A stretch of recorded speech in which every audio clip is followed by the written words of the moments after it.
Integrate it. Add wings to your career. Welcome to our channel integrate it add wings to your career, है ना।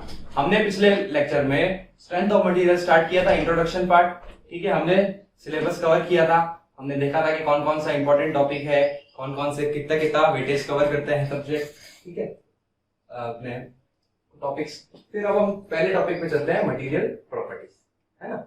Starting हमारा सबसे basic, वही मैं कह रहा हूँ, स्ट्रेंथ ऑफ मटेरियल या कोई भी सब्जेक्ट होता है, हमें बेसिक से चलना पड़ेगा, तब जाके हम उसके सब्जेक्ट को अच्छे से कवर कर पाएंगे, है ना। अब बात आती है मटेरियल प्रॉपर्टीज की, है ना। तो फर्स्ट हमारी टॉपिक है, फर्स्ट हमारी प्रॉपर्टी है इलास्टिसिटी। ठीक है, इलास्टिसिटी। इलास्टिसिटी प्रॉपर्टी वो होती है, पहले मैं आसान भाषा में बता रहा हूं, फिर इसकी डेफिनेशन बताऊंगा। ठीक है, मैंने मान लो कोई लोड लगाया किसी बॉडी पर P, है ना। उसके बाद ये प्रॉपर्टी, ये हमारा जो डिफॉर्मेशन होके ये ऐसे हो गया, ये इधर से इतना हो गया, है ना। इधर भी थोड़ा बढ़ गया, इधर भी थोड़ा बढ़ गया। उसके बाद मैंने क्या किया, इस लोड को हटा दिया। अभी लोड लग रहा है, ये लोड लग रहा है। अगर मेरा बॉडी या मेरा मटेरियल वापस ओरिजिनल डायमेंशन को रिकवर कर लेता है, तो वो प्रॉपर्टी कहलाती है इलास्टिसिटी। मतलब the property by virtue of which any material regains its original dimension by removing the load। ठीक है, मतलब मैंने कोई लोड लगा रखा है किसी पर बॉडी पर, अगर उस लोड को मैंने हटा दिया और वो बॉडी वापस अपनी शेप में या वापस अपनी ओरिजिनल डायमेंशन में आ जाती है, तो हम उस प्रॉपर्टी को बोलेंगे इलास्टिसिटी। ठीक है, इलास्टिक वर्ड ही यही है कि हमारा अगर जो मटेरियल डिफॉर्म्ड हुआ है, ये जो हमारा मटेरियल डिफॉर्म्ड हुआ है, वो हमारा ओरिजिनल स्टेट में वापस आ जाए। ठीक है, अब मैंने बात में ये भी कर रहा कि हमेशा ऐसा हो। हमेशा ऐसा हो का मतलब कि मैंने लोड लगा के ही रखा और जब मेरी मर्जी होगी तब मैं हटाऊंगा और वो वापस पहुंच जाएगा, नहीं। विद इन सर्टेन लिमिट्स होती है ये चीज। कहने का मतलब जो ये हमारा कोई भी मटेरियल होता है, वो इलास्टिसिटी प्रॉपर्टी को शो करता है up to a certain limit. उस लिमिट को मैं बोलूंगा इलास्टिक लिमिट, है ना। अभी हम स्ट्रेस स्ट्रेन डायग्राम पर आएंगे। स्ट्रेस स्ट्रेन डायग्राम पर हम बताऊंगा कि मैं ये इलास्टिक लिमिट क्या होती है, प्लास्टिक लिमिट क्या होती है, वगैरह वगैरह। ठीक है, मैं इसको मैं एक सिंपल ग्राफ से समझा देता हूं। जो हमारा स्ट्रेस स्ट्रेन कर्व होता है, कि मान लो ये एक स्ट्रेस स्ट्रेन कर्व है। कोई भी मटेरियल का स्ट्रेस हम y एक्सिस पे डिनोट करते हैं और स्ट्रेन हम x एक्सिस पे डिनोट करते हैं। ये इसका मान लो इलास्टिक लिमिट है, मान लिया। ठीक है, ये मैंने कोई मटेरियल का नाम नहीं लिखा है, कोई भी जनरल मटेरियल ले रहा हूं जिसका stress strain material, stress strain curve ये है। मैंने लोड लगाया यहां तक, कहां तक, इस पॉइंट तक लोड लगाया, लोडिंग क्लियर।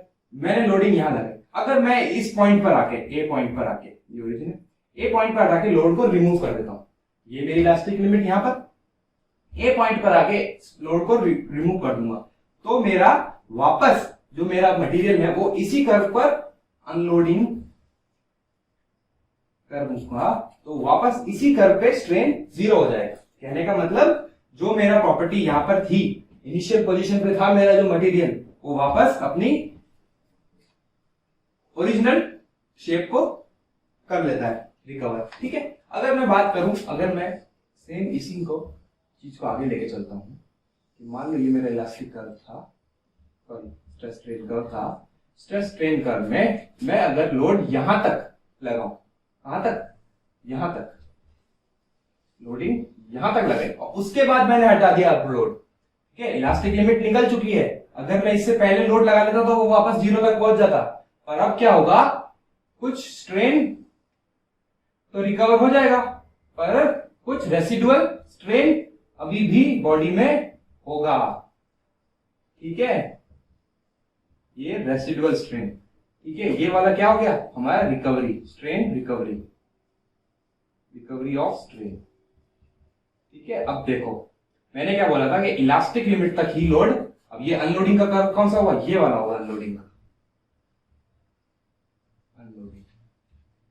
ठीक है, अगर इलास्टिक लिमिट या इलास्टिक लिमिट से पहले पहले अगर मैं लोड को रिमूव कर देता हूं तो ये कर्व वापस उसी उसी को ही फॉलो करेगा, उसी पैटर्न को फॉलो करेगा। पर अगर मैं इलास्टिक लिमिट के बाद लोड को रिमूव करता हूं तो मेरा अनलोडिंग कुछ और तरीके से होगी और कुछ रेसिडुअल स्ट्रेन बॉडी में रहेगा।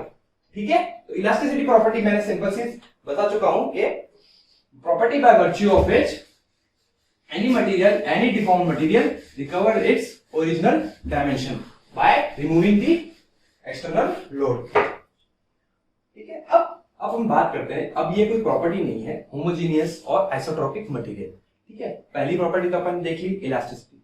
अब मैं एक जनरल वर्ड पे आ जाता हूं, होमोजीनियस और आइसोट्रोपिक।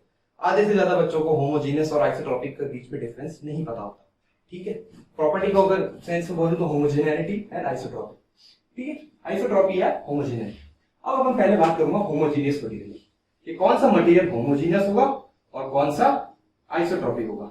किसी ना किसी एग्जाम में, मैं फिर कह रहा हूं, हम इंपॉर्टेंट क्वेश्चंस को कवर करते हुए चलेंगे, किसी ना किसी एग्जाम में ये आता ही आता है। क्या, what is the material when the material is called homogeneous या when the material is called the isotropic. अब होमोजीनियस मटेरियल वो होगा कि जहां पर या जिस पॉइंट, जिस भी मटेरियल में हर पॉइंट पर, कोई भी मटेरियल है, इस पॉइंट पर, इस पॉइंट पर, इस पॉइंट पर, इस पॉइंट पर, इस पॉइंट पर, इस पॉइंट पर, हर एक पॉइंट पर मेरी सारी मैकेनिकल प्रॉपर्टीज, ये सारी मटेरियल प्रॉपर्टीज सेम होती है। या मैं बोल सकता हूं ऑल दी प्रॉपर्टीज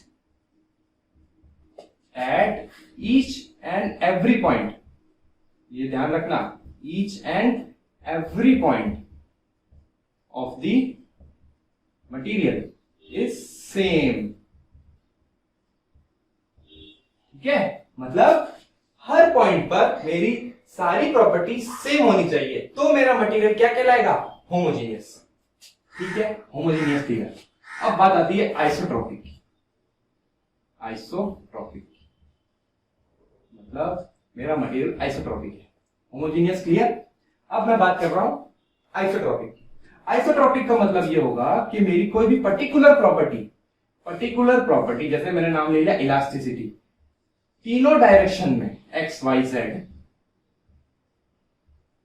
सेम होती है एट अ पर्टिकुलर पॉइंट, तो वो मटेरियल कहलाएगा आइसोट्रोपिक, है ना। मैं डेफिनेशन यहां लिख देता हूं आइसोट्रोपिक का, ये तो हो चुका है अपना। आइसोट्रोपिक की डेफिनेशन आएगी, same property in all direction, same property in all the directions।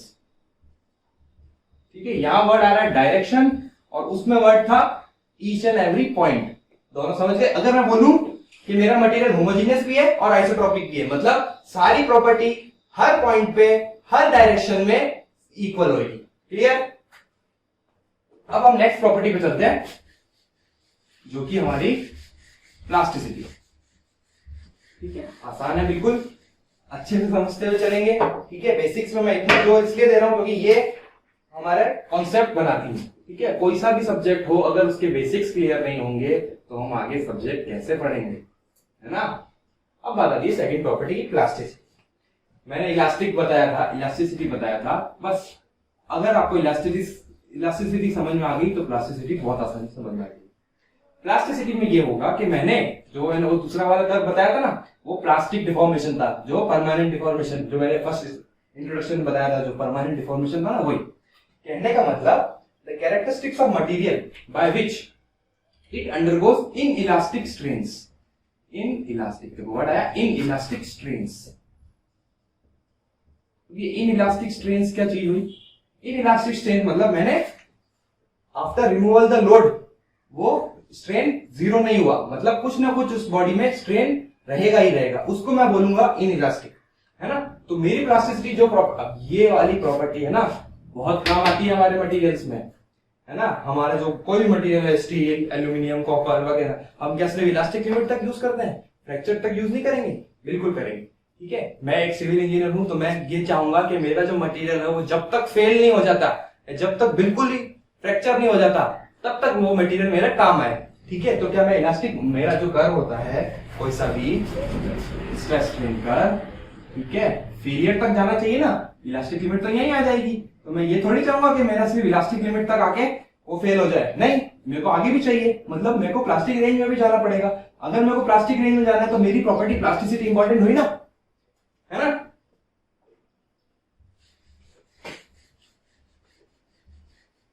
अब हम नेक्स्ट चलते हैं डक्टिलिटी। थर्ड टॉपिक है हमारा डक्टिलिटी। थर्ड प्रॉपर्टी है, सिंपल सी प्रॉपर्टी थी इलास्टिसिटी और प्लास्टिसिटी। अब बात आती है डक्टिलिटी की। Ductility again one of the most desirable property होती है डक्टिलिटी किसी भी मटेरियल में। जो हमारे सिविल इंजीनियरिंग में मटेरियल यूज करते हैं, स्टील खास करके, ठीक है, वो डक्टाइल मटेरियल होता है। मैं बात करता हूं डक्टाइल मटेरियल की क्या होगा, है ना। अब मान लो मेरी कोई बॉडी ऐसे है, ठीक है, ये कोई मेरी बॉडी।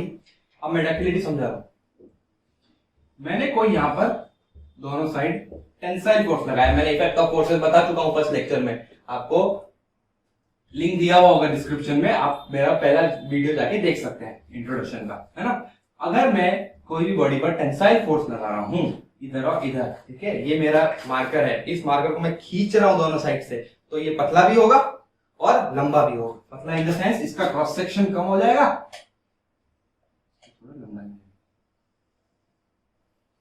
इसका क्रॉस सेक्शन भी कम हो जाएगा और इसकी लेंथ भी इंक्रीज हो जाएगी। कहने का मतलब जब मैं किसी मटेरियल को लॉन्गिट्यूडनली इसके एक्सिस के अबाउट, इसकी एक्सिस के अबाउट टेंसाइल फोर्स लगाऊं तो वो क्या होनी चाहिए, इलोंगेट होनी चाहिए। वो प्रॉपर्टी कहलाती है हमारी डक्टिलिटी, ठीक है। क्रॉस सेक्शन एरिया भी रिड्यूस हुआ और इलोंगेशन भी आई। अब मैं बात करूंगा कि डक्टिलिटी को मेजर कैसे करते हैं। तो डक्टिलिटी कैसे मेजर होगी, परसेंटेज इलोंगेशन या percentage reduction of cross section area. यहाँ पर क्रॉस, ये देखो ये वाला क्रॉस, यहाँ पर ये इतना था एरिया, यहाँ पर इधर इसकी रेडियस इतनी थी, तो इधर इतनी रेडियस इसकी कितनी हो गई, कम हो गई ना। ये क्रॉस सेक्शन एरिया अगर मैं इसको ऐसे बनाऊं, इधर इसको मैं ऐसे बनाऊं, ठीक है, तो यहाँ पर तो ये ऐसे था, ठीक है, सर्कुलर होगा ना, और यहाँ पर ये कम हो गया, तो क्रॉस सेक्शन भी कम हो गया और इलोंगेशन भी हो गया। तो अगर इसको मैं डेफिनेशन बोलूं तो क्या बोलूंगा, permits property which permits a material to be drawn out longitudinally to a reduced section under the action of tensile force. Clear.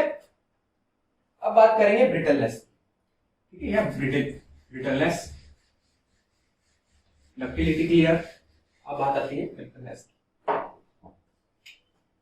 चौथा ब्रिटलनेस,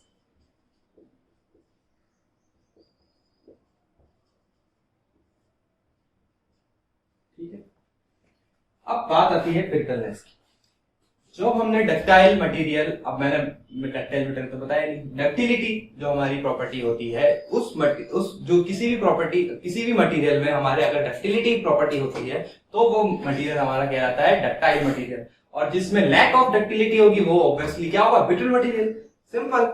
जहां पर डक्टिलिटी नहीं है, यहाँ जहां पर वो मटेरियल इलोंगेट नहीं हो रहा हो, तो हम उसको क्या बोलेंगे, ब्रिटल बोलेंगे, या सीधा हमारा फ्रैक्चर हो जाता है।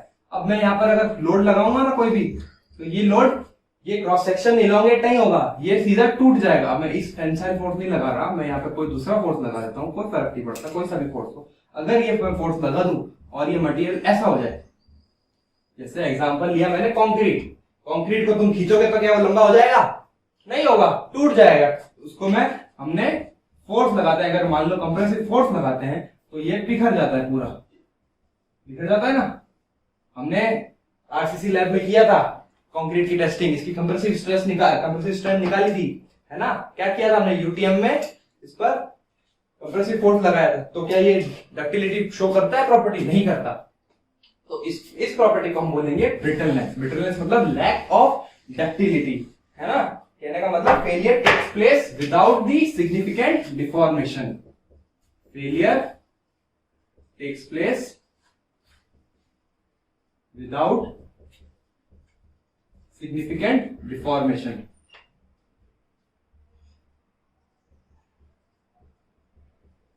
सिग्निफिकेंट डिफॉर्मेशन, ठीक है। डक्टिलिटी में क्या हुआ, हमारा जो डक्टाइल मटेरियल होते हैं वो एक पर्टिकुलर प्रॉपर्टी ये शो करता है कि वो जब तक फेल नहीं होगा तब तक वो एक हमें वार्निंग साइन देता रहता है कि भैया मेरे में इलोंगेशन आती जा रही है, मैं इलोंगेट होता जा रहा हूं, मुझे चेंज करो या रिप्लेस करो, ठीक है। पर कंक्रीट में ऐसा नहीं होता, या ब्रिटल मटेरियल में ऐसा नहीं होता। ब्रिटल मटेरियल तो सीधा फोर्स आया और टूट गया, वो हमें कुछ नहीं बताएगा।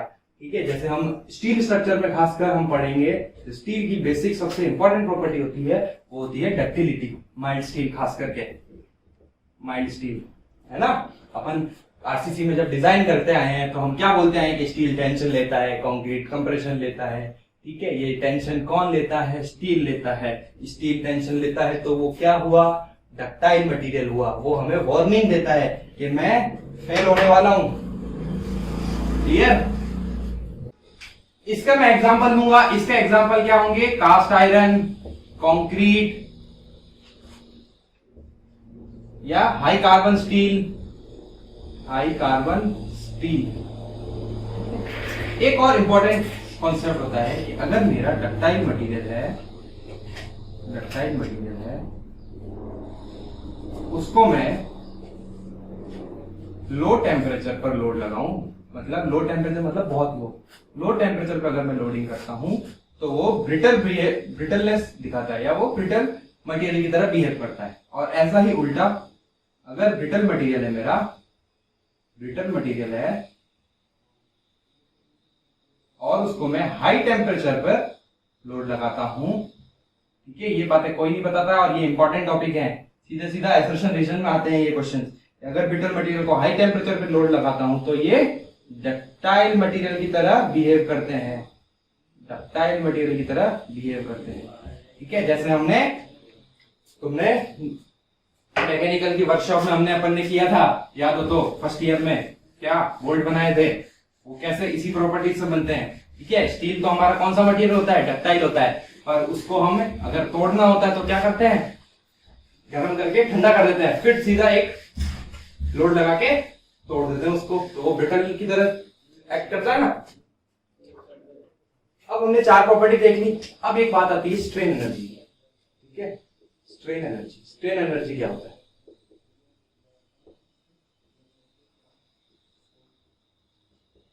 ठीक है, स्ट्रेन एनर्जी वो होती है कि कोई भी बॉडी पर मैं लोड लगा रहा हूं, किसी भी बॉडी पर मैंने लोड लगाया तो मैं कुछ वर्क कर रहा हूं।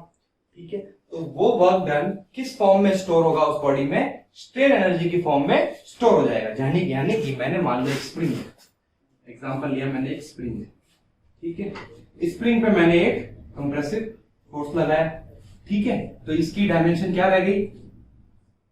कम हो गई। ठीक है, इसकी ये मैं जब फोर्स लगाऊं तो ये दब जाएगी ना।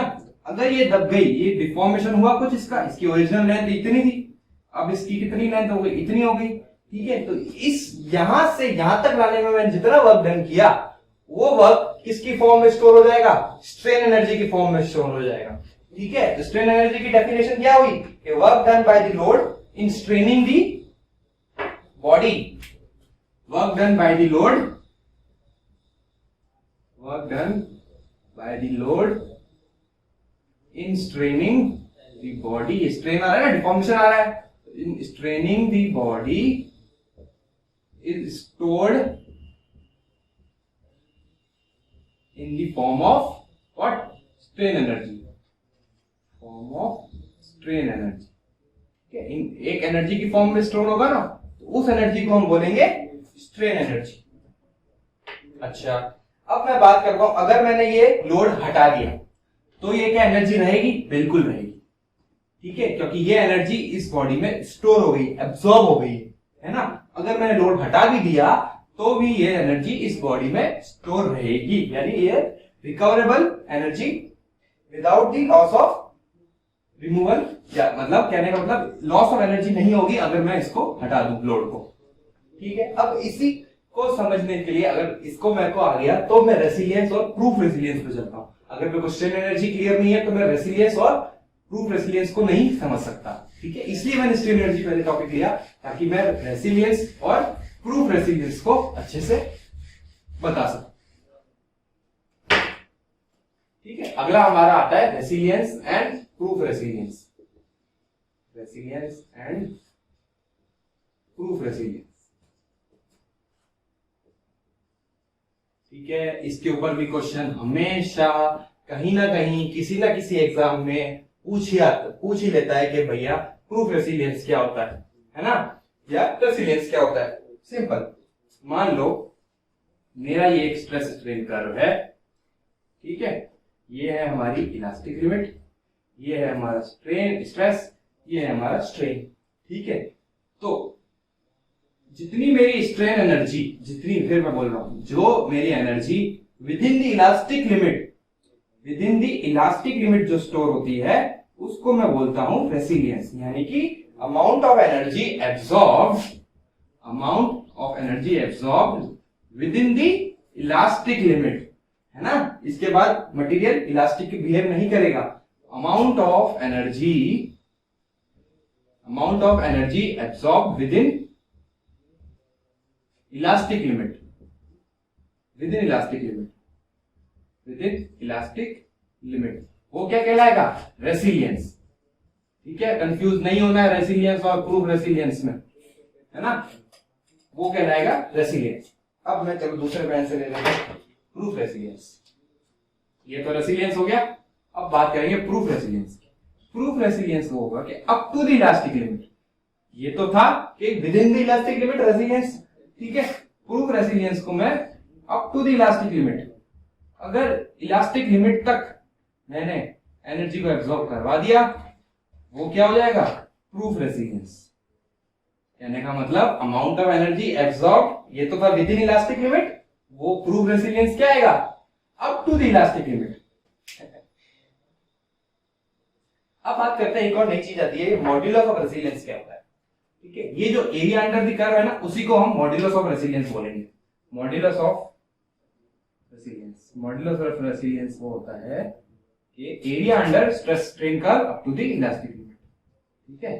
एरिया अंडर, अगर ये मान लो स्ट्रेट लाइन है तो ये कितना होगा? अगर ये सिग्मा है और ये ई है तो अभी बता रहा हूं, area under stress strain curve, तो इसका एरिया कितना हो जाएगा? Half base into height. हमने बचपन से ये लगाया है ना। Half base into height, area का फॉर्मूला यही होता है ना, अगर ये ट्राइंगल है एक तो। क्लियर? अच्छा, मैं अगर अभी आगे हुक्स लॉ भी पढ़ेंगे अपन। हुक्स लॉ से अपना क्या आएगा कि ये जो स्ट्रेन होता है उसकी वैल्यू हो जाती है stress upon modulus of elasticity. तो ये कितना हो गया? Sigma square upon 2e। ये सिग्मा बोल दू। अगर अब ये देखो, फिर वही बात कि रेसिलियंस और प्रूफ रेसिलियंस में क्या डिफरेंस है? यहां तो आएगा सिग्मा और यहां क्या आएगा? एफ। एफ क्या होगा कि जो हमारी स्ट्रेस है किस लेवल पर? इलास्टिक लिमिट पर, है ना। तो ये तो हुआ रेसिलियंस, और प्रूफ रेसिलियंस की क्या होगी? F square upon 2e। मतलब मॉड्यूलस ऑफ रेसिलियंस बोलूं या एरिया अंडर दी वो बोलूं, अगर मुझे प्रूफ रेसिलियंस चाहिए तो मैं एफ स्क्वायर अपॉन टी लगाऊंगा। मतलब जो मेरा स्ट्रेस है वो किस लेवल पर होगा? इलास्टिक लिमिट पर होगा, और जो मेरा रेसिलियंस है वो किसी भी एक स्ट्रेस पर हो सकता है। ये सिग्मा 1 सिग्मा 2 कुछ भी ले लो, ठीक है। एक वर्ड आता है एनर्जी डेंसिटी। इसको एनर्जी डेंसिटी की फॉर्म में भी लिख सकते हैं, एनर्जी पर यूनिट वॉल्यूम। इसको एनर्जी डेंसिटी बोलते हैं। कहीं वर्ड आ जाए एनर्जी डेंसिटी तो तुम कंफ्यूज मत हो जाना कि भैया सर ने तो मॉडुलस ऑफ रेसिलियंस बता दिया, एरिया अंडर बता दिया, पर एनर्जी डेंसिटी तो बता ही नहीं। तो एनर्जी डेंसिटी को ही मॉडुलस ऑफ रेसिलियंस बोलते हैं, है ना।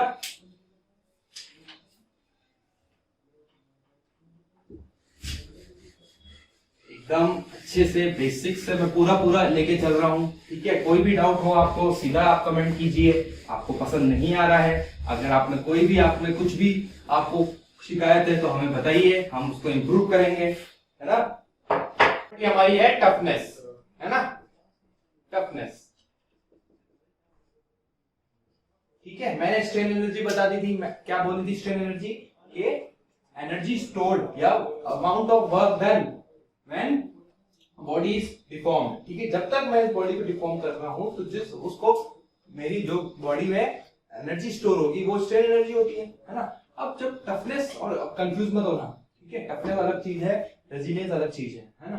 टफनेस वो प्रॉपर्टी है हमारी, property which enables material, property which enable material to absorb the mechanical energy up to the failure, ठीक है। या जब तक हमारा फेलियर नहीं हो जाता तब तक वो मटेरियल जो हमारा एनर्जी एब्सॉर्ब करेगा। मैंने इलास्टिक मैंने इलास्टिक लिमिट बताई थी, इलास्टिक जब तक स्ट्रेन हमारी with in the elastic limit होती है तो वो होता है रेसिलियंस, है ना, और up to the elastic limit होगा प्रूफ रेसिलियंस। अब टफनेस क्या होगा? टफनेस होगा हमारा ये property which enables material to absorb the energy, mechanical energy up to the failure या without fracture. Property which enables a material to absorb the mechanical energy, absorb the mechanical energy up to the failure, ठीक है, या without fracture बोल दूं मैं, एक ही बात है। जब तक फ्रैक्चर नहीं हो जाता तब तक वो एनर्जी को स्टोर कर रहा है मेरा मटेरियल, उस प्रॉपर्टी को बोलेंगे टफनेस। ठीक है, मैं ग्राफ की हेल्प से बता देता हूं कि जैसे मान लो मेरा ये स्ट्रेस स्ट्रेन कर्व है किसका, माइल्ड स्टील का, यहां पर है स्ट्रेस, यहां है स्ट्रेन, तो जितना एरिया हमारा अप टू दी फेलियर, ये फ्रैक्चर पॉइंट है हमारा, यहां पर आके हमारा मटेरियल फ्रैक्चर हो जाता है ना, तो जितना एरिया कहां तक कवर करेगा, पूरे जब तक फ्रैक्चर नहीं हो जाता तब तक जो एनर्जी एब्सॉर्ब करेगा हमारा मटेरियल, उस प्रॉपर्टी को बोलेंगे हमारी टफनेस की property which enables material to absorb the mechanical energy up to the failure. ठीक है, इस चीज को क्या बोलूंगा, एरिया अंडर द कर्व को, जैसे मैंने उसमें मॉड्यूलस ऑफ रेसिलियंस बताया था ना, इसमें मॉड्यूलस ऑफ टफनेस, बस area of stress strain curve up to fracture point, up to fracture point, वो क्या होगा हमारा मॉड्यूलस ऑफ टफनेस। ठीक है, कभी कभी वर्ड आ जाता है मॉड्यूलस ऑफ टफनेस का, इसलिए मैं बता रहा हूं, मैं फिर लेके चल रहा हूं, एक एक चीज, छोटी से छोटी चीज बहुत इंपॉर्टेंस रख जाती है हमारे सब्जेक्ट में, है ना। मैं एक और एग्जांपल लेके चल रहा हूं, स्टील और हमारा हाई स्टील है, जो हमारा हाई कार्बन स्टील होता है, उसमें देखो टफनेस कैसे कंपेयर होती है। ये मेरा मटेरियल है ना, ये स्ट्रेस स्ट्रेन कर्व, अभी हम पूरा अच्छे से अगले चैप्टर में, अगले लेक्चर्स में हम स्ट्रेस स्ट्रेन कर्व बहुत ही अच्छे से एकदम डिटेल में पढ़ेंगे। ठीक है, अभी मैं बस हल्का सा मैं एक एग्जांपल के तौर पर समझा रहा हूँ। ठीक है, मान लो कोई भी एक ये मटेरियल है, उसका स्ट्रेस फ्रैक्चर पॉइंट यहाँ पर है। ठीक है, ये हाई कार्बन स्टील होता है, हाई कार्बन स्टील का कर्व ये होता है, और माइल्ड स्टील का कर्व या किसी और का कर्व ये होता है। तो बताओ टफ कौन ज्यादा है, किसका एरिया ज्यादा है? इस वाले का एरिया ज्यादा है ना। तो हमारा ये वाला जो मटेरियल होगा, मान लो ये माइल्ड स्टील है या कोई सा भी दूसरा मटेरियल है, तो हाई कार्बन स्टील और माइल्ड स्टील में कौन ज्यादा टफ हुआ? जिसका मॉडुलस ऑफ टफनेस ज्यादा है, या जिसका area under the curve up to the fracture point वो ज्यादा है दूसरे से। ठीक है, अब हम बात करेंगे नेक्स्ट प्रॉपर्टी में, हार्डनेस, है ना, हार्डनेस। अब बस मेनली मेजर छोटी छोटी प्रॉपर्टीज बची है हमारे, हमने मेजर सारी टॉपिक्स क्लियर करते चल रहे हैं। ठीक है, अब बात आती है नेक्स्ट प्रॉपर्टी की, हार्डनेस। ठीक है, अब बात आती है हार्डनेस की। अब हार्डनेस होता है एबिलिटी ऑफ ए मटेरियल। ठीक है, एबिलिटी ऑफ ए मटेरियल, सारी प्रॉपर्टीज कुछ ना कुछ किसी ना किसी मटेरियल की एबिलिटी है या कोई उसकी विशेषताएं है ना। Ability of a material, ability of a material to resist, ये इंपॉर्टेंट है बहुत, to resist the surface abrasion या स्क्रैचिंग, सरफेस एब्रेशन या इंडेंटेशन बोलते हैं इसको, या स्क्रैच। ठीक है, वो प्रॉपर्टी हमारी कहलाती है हार्डनेस। ठीक है, जैसे कहने का मतलब, मैं ये बॉडी, ये हमारा कोई भी एक सिलेंडर है, ठीक है, इस पे स्क्रैच कर रहा हूं, ठीक है, नाखून से या किसी भी चीज से, हार्ड चीज। अब देखो हार्डनेस है तो दूसरे किसी हार्ड ही मटेरियल से वो स्क्रैच होगा, है ना। इसके मेजरली हमारे दो टेस्ट होते हैं। पहला होता है हमारा रॉकवेल टेस्ट। ठीक है, ये रॉकवेल टेस्ट बोल लेंगे या स्क्रैच टेस्ट बोलते हैं इसको, स्क्रैच टेस्ट।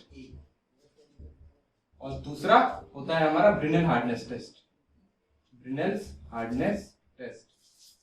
ठीक है, ये लगभग ये दो ही मेजर टेस्ट होते हैं हमारे हार्डनेस की इवैल्यूएशन के लिए। ठीक है, तो रॉकवेल हार्डनेस टेस्ट में जो हमारा इंडेंटर होता है, या जो जिससे हम एब्रेशन करवाते हैं हमारे मटेरियल को, वो होता है डायमंड। ये क्वेश्चन आया हुआ है एसएससी में, है ना, कि हम रॉकवेल टेस्ट में कौन से इंडेंटर को यूज करते हैं, डायमंड को, और इसमें हार्ड स्टील बॉल्स को, हार्ड स्टील बॉल्स को। याद करो, जब हमने ट्रांसपोर्टेशन लैब में हमने डाउरी एब्रेशन टेस्ट किया था, वहां पर हमने स्टील बॉल्स डाली थी ना, ठीक है, बस वही 10 mm की स्टील बॉल होती है। कभी कभी ये भी पूछ लेते हैं कि इसका डायमीटर कितना होता है, तो 10 mm, ठीक है। Brinell hardness test, Rockwell scratch test. अब हम अगला प्रॉपर्टी पे चलते हैं, मेलेबिलिटी। मेलेबिलिटी वापस छोटी सी प्रॉपर्टी होती है एक मटेरियल की। देखो सारी प्रॉपर्टीज का हमें ब्रीफ इंट्रोडक्शन तो एटलीस्ट होना ही चाहिए, क्योंकि कभी भी कोई से भी छोटा सा एग्जाम भले स्टेट जेई कोई सा भी एग्जाम हो, कहीं ना कहीं कोई ना कोई प्रॉपर्टी हमेशा आती ही आती है। मेलेबिलिटी, ठीक है। मैंने तुम्हें डक्टिलिटी बताया था।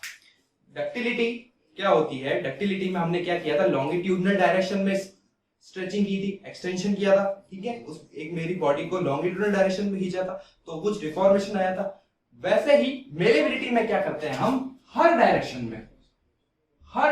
में बॉडी को एक्सटेंड करवाते हैं या स्ट्रेच करवाते हैं, ठीक है। मतलब कंफ्यूज मत होना कि उसमें तो क्या था, डक्टिलिटी में तो एक सिर्फ और सिर्फ इसकी लॉन्गिट्यूडनल एक्सिस में हम करते थे, पर यहाँ पर हर डायरेक्शन में। तो जैसे मेरे को मान लो एक थिन शीट्स बनानी है किसी भी मटेरियल में, तो उसको मैं क्या करूंगा, उसको चपटा करता जाऊंगा, ऊपर से लोड लगाता जाऊंगा, तो वो हर डायरेक्शन में फैलती जाएगी। तो वो जो प्रॉपर्टी होती है वो होती है मेलेबिलिटी। और डक्टिलिटी में जैसे मेरे को कोई कॉपर का पीस पड़ा है, इस कॉपर की पीस को मैं ऐसे और ऐसे खींचूं तो वो वायर बनेगी ना कॉपर की, ठीक है। तो वो वायर ड्राइंग में डक्टिलिटी, एक एग्जांपल मैंने बताना भूल गया था कि डक्टिलिटी का एग्जांपल क्या होगा, वायर ड्राइंग। जो मुझे वायर हमें बनानी होती है, ठीक है, तो कॉपर की वायर या कोई सी भी मटेरियल की वायर बनानी होगी तो मैं डक्टिलिटी प्रॉपर्टी के यूज करूंगा, मतलब उन किसी भी मटेरियल को लॉन्गिट्यूडनल डायरेक्शन में एक्सटेंड करूंगा। और मेलेबिलिटी में क्या करूंगा, मैं थिन शीट्स को अगर मैं बनाऊंगा तो वो जो मेरी प्रॉपर्टी होगी वो हमारी कहलाएगी मेलेबिलिटी। सिंपल। अब बात एक और छोटी सी प्रॉपर्टी है, टेनेसिटी, ठीक है। ये देखो सारी प्रॉपर्टी आपस में बहुत कंफ्यूजिंग है, बट हमें एकदम क्रिस्टल क्लियर होना पड़ेगा सारी प्रॉपर्टीज को लेकर, है ना। टेनेसिटी,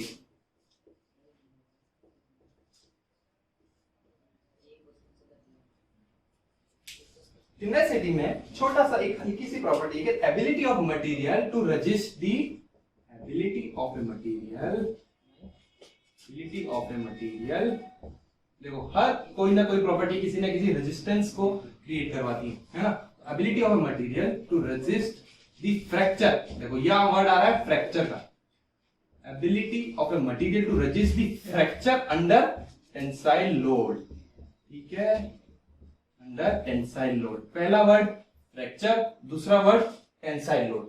टेनेसिटी में बस इतना सा है कि जो मेरी मटेरियल की प्रॉपर्टी है, जो ability of material to resist the fracture under tensile load, सिर्फ और सिर्फ फ्रैक्चर को रेजिस्ट करवाना है, तो वो प्रॉपर्टी हमारी कहलाएगी टेनेसिटी, ठीक है। डक्टिलिटी और टेनेसिटी में कंफ्यूज नहीं होना है, क्लियर। अब एक और छोटी सी हल्की सी बिल्कुल प्रॉपर्टी है हमारी क्रीप, ठीक है। अब ये जो छोटे छोटे टर्म्स है ना, वो हमें हमेशा एग्जाम में कंफ्यूज करवाते हैं। क्रीप, फेलियर, फटीग, है ना, ये सब अपन क्लियर करेंगे एक एक चीज। मैंने फेलियर तुम्हें इंट्रोडक्शन क्लास में बताया था, ठीक है। जिसने मेरी वो क्लास नहीं देखी है फर्स्ट वाली, वो ऊपर डिस्क्रिप्शन में भी है, ऊपर लिंक भी दिया गिवन है हमारा, ठीक है। वो पहली क्लास जरूर देखें, इंट्रोडक्शन पार्ट हमारा, उसमें हमने पूरा सिलेबस बताया, मैंने एक एक चीज बताई है कि कौन सा मटेरियल, कौन सा हमारा टॉपिक कितने मार्क्स को वेटेज रखता है और कौन सा इंपॉर्टेंट टॉपिक है। तो क्रीप क्या होता है, व्हेन अ मटेरियल अंडरगोज, ठीक है। अब मैंने किसी एक बॉडी पर फोर्स लगा रखा है, लोड लगा रखा है काफी टाइम तक मतलब 1-2 मिनट तक नहीं, काफी लॉन्ग ड्यूरेशन, ठीक है, काफी टाइम तक, मतलब महीनों तक, सालों तक, है ना। तो जो हमारा एडिशनल डिफॉर्मेशन होता है इस बॉडी में, ठीक है, पहले से जो मैंने फर्स्ट लोड लगा दिया तब तो कुछ डिफॉर्मेशन आ गया, ठीक है। उसके बाद मैंने काफी टाइम के बाद नोट किया कि भैया इसमें डिफॉर्मेशन कितना आ रहा है, तो वो जो एडिशनल लोड होगा ना, उसको हम डिनोट करते हैं क्रीप से, या एडिशनल लोड नहीं, एडिशनल स्ट्रेन, ठीक है। तो कहने का मतलब इसकी अगर मैं डिफाइन करता हूं तो मटेरियल अंडरगोज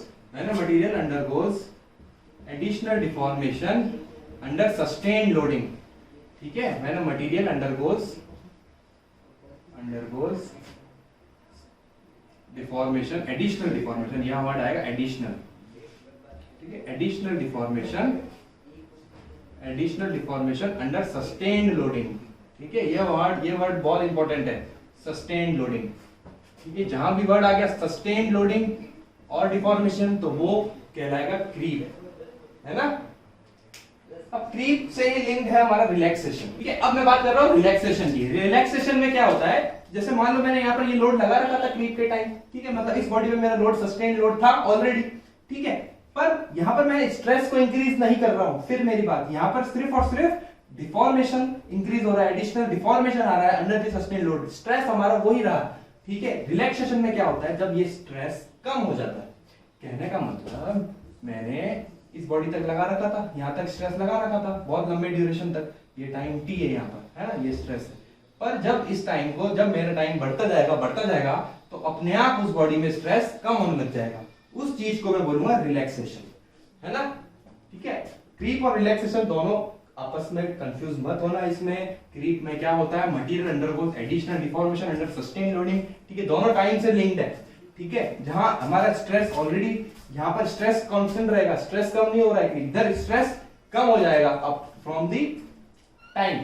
ठीक है, जैसे जैसे हमारा टाइम बढ़ेगा, इस पॉइंट तक मेरा यहाँ था, ठीक है, इसके बाद मैंने स्ट्रेस अपने आप कम हो रहा है, ये अपने आप कम हो, ये मटेरियल की प्रॉपर्टी है। फिर मैं बता रहा हूं रिलैक्सेशन, क्लियर। तो इसको मैं बोलूं तो decrease in the stresses as a result of creep, है ना, decrease in stresses as a result of creep, as a result of creep। ठीक है, हमारा पहले बॉडी पर लोड लगा हुआ था, इस बॉडी पर लोड लगा, काफी टाइम तक लगा रहा, सस्टेन्ड रहा लोड, ठीक है, और एडिशनल डिफॉर्मेशन हुआ। इस एडिशनल डिफॉर्मेशन में स्ट्रेस हमारे इंक्रीज नहीं हुए, जो पहले थे वो के वही थे, पर उसके इफेक्ट के बाद जो हमारा स्ट्रेस कम होने लग गया मटेरियल में, तो वो कहलाएगा रिलैक्सेशन अब फ्रॉम दी टाइम। ठीक है, जैसे जैसे टाइम बढ़ेगा वो रिलैक्सेशन होता है बॉडी का। अब इसकी कुछ फिक्स होती है, जैसा अपन ना आगे हम आरसीसी में हम प्री स्ट्रेस पढ़ेंगे, तो प्री स्ट्रेस में रिलैक्सेशन बहुत इंपॉर्टेंट होता है, लॉस। ठीक है, तो लॉस ऑफ स्ट्रेस हम जब आरसीसी करेंगे तब उसमें ये रिलैक्सेशन और क्रीप बहुत इंपॉर्टेंट रहेगा। ठीक है, अब बात करेंगे हम फटीग की।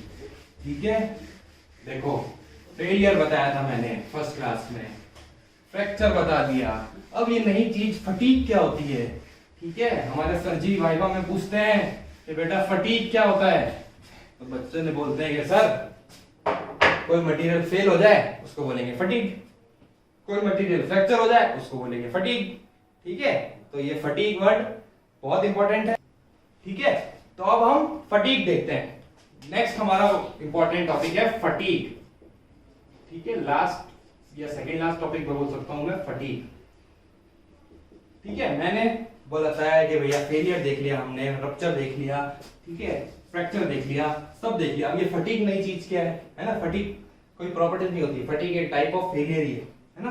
तो फटीग को देखेंगे जब हम एक बॉडी पर, है ना, साइक्लिक लोड लगाए, मतलब साइक्लिक फॉर्म में हम स्ट्रेसेस और स्ट्रेन लगाते हैं, तो जो जिस टाइप में वो फेल होता है, जिस फॉर्म में वो फेल होता है, उसको बोलेंगे फटीग, यानी deterioration of a material when repeated cycle of stresses and strains are applied to the material, तो जो वो फेलियर होगा वो कहलाएगा फटीग।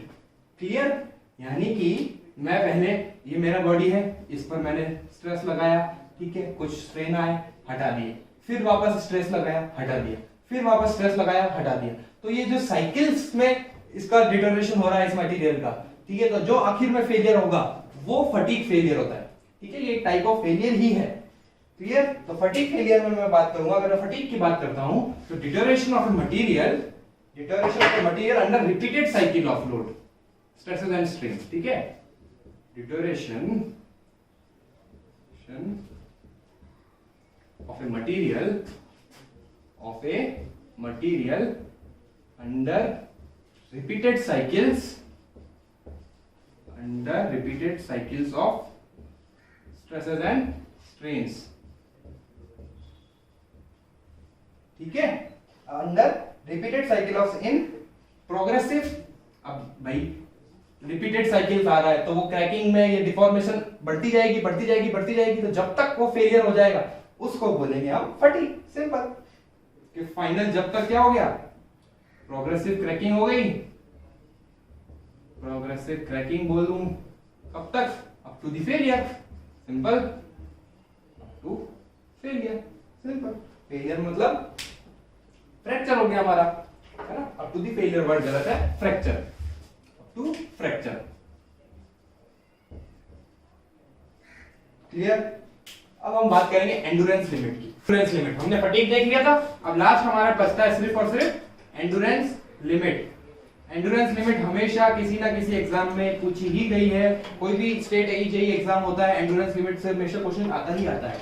हमने सब सारी प्रॉपर्टी पढ़ के जाते हैं, ठीक है। हमने सब डक्टिलिटी, मैलिबिलिटी सब कुछ पढ़ लिया, टेनेसिटी तक पढ़ लिया, और एग्जाम में क्वेश्चन आ गया एंडुरेंस लिमिट का, जो हम छोड़ के चले गए थे, हमने सही पढ़ा नहीं था, ठीक है। एंडुरेंस लिमिट एसएससी में भी काफी बार पूछा गया है, ठीक है। एंडुरेंस लिमिट हमारा क्या होता है कि स्ट्रेस लेवल, अब देखो लिमिट वर्ड आया, लिमिट वर्ड मतलब हम कुछ ना कुछ एक पर्टिकुलर लेवल की बात करें, किसी लिमिट की बात करेंगे, ठीक है। तो stress level below which, stress level, endurance limit क्या होती है, stress level below which even large number of repetition of loads, ठीक है, even large number of repetition of loads can't produce the failure. Repetition of loads cannot produce the failure. मतलब ऐसी limit या ऐसा level stress का जब तक मैं हमारा रिपीटेशन ऑफ लोड लगता रहे पर हमारा फेलियर अकर ना करे, ठीक है, तो वो हमारी कहलाएगी एंडुरेंस लिमिट। अब जनरली स्ट्रक्चर स्टील की जो बात करते हैं हम, स्ट्रक्चर स्टील के लिए जो एंडुरेंस लिमिट होती है half of ultimate strength, half of ultimate strength होती है, ठीक है। ये पूछा गया है एग्जाम में सीधे सीधे कि एंडुरेंस लिमिट क्या होती है। अगर क्वेश्चन में आ गया हाफ ऑफ अल्टीमेट स्ट्रेंथ, ये आ गया। अगर क्वेश्चन में इस फॉर्म में आ गया तो हम डेफिनेशन फॉर्म में पढ़ लेंगे, ठीक है। तो हमारा ये चैप्टर यहीं पर क्लोज होता है मटेरियल प्रॉपर्टीज का। हमने एकदम अच्छे से एक एक चीज, फटीग वगैरह सब कुछ देखा, टेनेसिटी भी देखी, मैलिबिलिटी भी देखी, डक्टिलिटी, ब्रिटलनेस सब देखा, एक एक प्रॉपर्टी देखी। अगर इस बीच अगर कोई प्रॉपर्टी छूट गई हो तो आप मुझे कमेंट करके जरूर बताइए, पर मैंने सब कुछ कवर किया है, ठीक है। कोई भी डाउट हो, कैसा भी छोटा डाउट हो, आप जरूर क्लियर कीजिए। हमारे इंटीग्रेटेड को फॉलो कीजिए, लाइक कीजिए, शेयर कीजिए जितना हो सके, और थैंक यू। बस मिलते हैं नेक्स्ट क्लास में। Thank you for watching the video. Please like, share and subscribe the channel Integrated.